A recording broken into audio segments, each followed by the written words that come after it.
Good morning and welcome to day 43. Now I thought I'd show you this because this is the start of the stretch that they call the Iron Gates, and there's 3 pinch points on the river here, and I think this is one here, and there's one up there, and there's another one further up. Now they say that the narrowest, it's only 153 meters across the river. I find that hard to believe, but anyway, who am I to argue? When I get down there I'll have another look, but certainly on the map it doesn't look like it's 153 meters. It looks a little bit bigger than that. But anyway, these are the Iron Gates.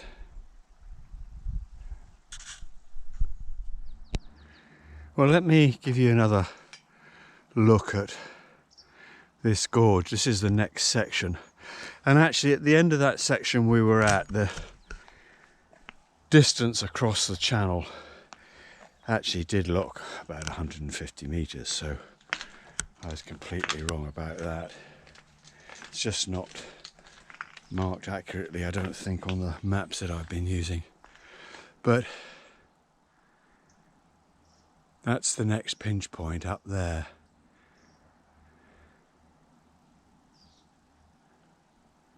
And I'm climbing up there. So if there's another good viewing point up there, I might stop again. Well, as promised, I'm at that next viewing point, and it offers a pretty good view of where I've come from, but actually not a very good view of where I'm going. And as I'm not quite at the top yet, I hope that there'll be another one on the other side to show you where I'm going. But what I'd like to have a closer look at here, I don't know whether you can see it, just on the right hand side on the northern bank there in Romania, at that pinch point, there's a little, what looks like a sort of castle. I suspect it's pretty modern. I don't think it's old, but it might be the site of something old.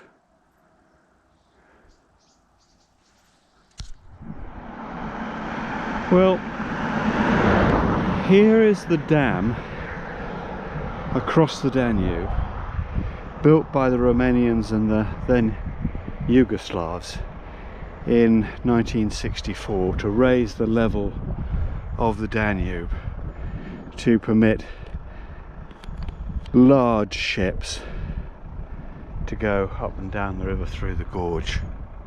Before it was only possible with much smaller ships, and in centuries before there were special pilots who could lead smaller ships through. But anyway, there it is. If I get the opportunity, I'll see if I can film it from the other side as well.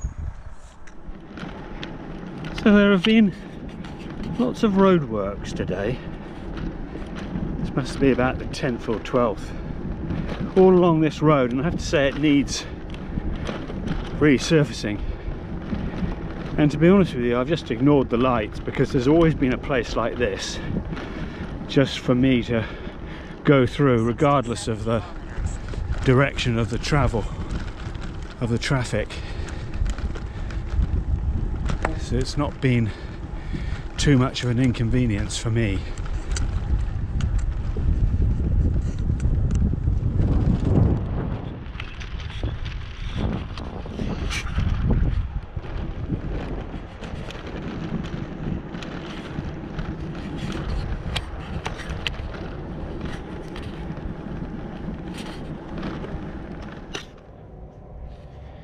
Well, I thought I'd show you my little apartment for tonight. So that's the entrance driveway there.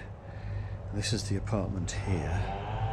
It's in the grounds of a bigger house which is behind me. It is really quite pleasant and very good value for money, as you'd expect in Serbia. Nice little area around there. I'll be putting my bike around there later and locking it up. But for the moment it's here. And the apartment itself is in here. See if I can put a couple of lights on. There we go. So there's a little sofa and things there. Little table. There's a perfectly adequate bathroom here and a washing machine, and I'm doing a full wash now. All the things I haven't washed for a little while. That's all being done. Just hope I can get it all dry because it's a bit cloudy. Quite a big kitchen, perfectly adequate. And this is my last night in Serbia. Tomorrow I'll be in Bulgaria. So this is one little bedroom, which I'm going to be using as a little work area. But I'll be sleeping in here, which is perfectly adequate. So, there it is. So I thought I would finish off today with a few words about the track today. I made one of those decisions this afternoon, which sometimes work out pretty well and sometimes don't work out quite as well as you'd hoped, and that was the case today. The track took me off the highway, which was fine because there was very little traffic, the road was good, and I was making very good progress, but the track took me off and it took me down to the river, and I thought that it might be quite pleasant to go down there. But at the back of my mind, I was a bit concerned that it might deteriorate, and that was the case, and actually it was pretty rough. I was more concerned about the tyres than anything else because the gravel was sharp and I was worried that the gravel was going to tear the tyres apart, but cross fingers, they seem to be okay.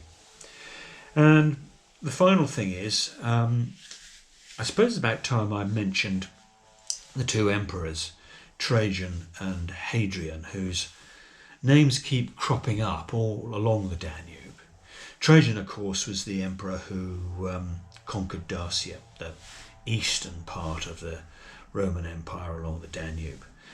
And Hadrian, the same Hadrian that gave his name to the wall in Britain, gave his name to the road that runs along the Danube, and of course in the gorge area it's all now underwater. But all along the Danube I've seen either statues to one or other of these two Roman emperors, or I've seen plaques or places named after them.